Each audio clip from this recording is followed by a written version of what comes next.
had my nose buried in books from as young as I could read. So, you know, I was always asking my parents to read to me before I could read myself. And then I was always the kid, you know, with the covers over with the torch, like, you know, you see in the movies. That was me in real life, reading when I should be sleeping. So because of that, I guess you pick up so much through absorbing, you know, language and through reading. And so when it came to English at school, I just had a natural affinity for that. I've always had a crazy imagination, so I could, you know, make up stories on the fly. And then, you know, as I got older, obviously bringing that structure and all of that became a lot more important. But I feel like, yeah, teachers and mentors are really important to nurture that. I feel like the passion and the natural talent comes first, well, for me, in my experience. And then the teachers really help to ignite, like keep that fire and that passion burning and give you the skills to kind of guide you through. So I've noticed that more watching my children now. So I've got a 10-year-old and an 8-year-old. And so my daughter's very airy-fairy, bless her cotton socks, not a very studious student. But when she gets a pencil or a paintbrush in her hand, she's transformed.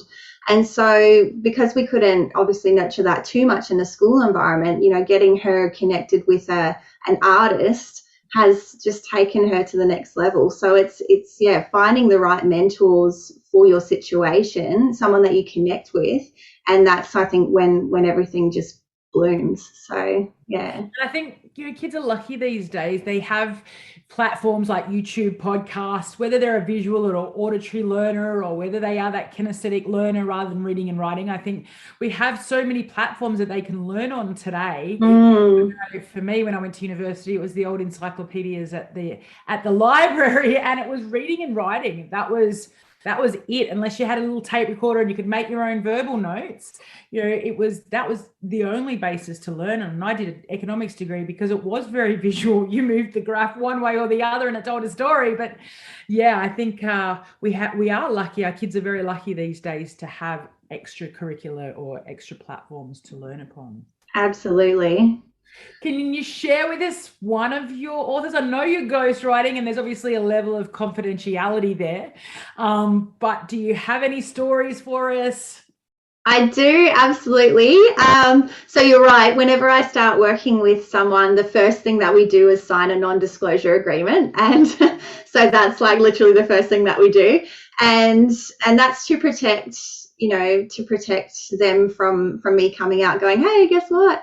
Obviously privacy and trust is a really, really important factor of getting a ghostwriter on board. So that's the first thing that we do so that people can feel really secure and know that they have the power. So really it's up to the client whether or not they disclose to the public that I've worked with them and in what capacity.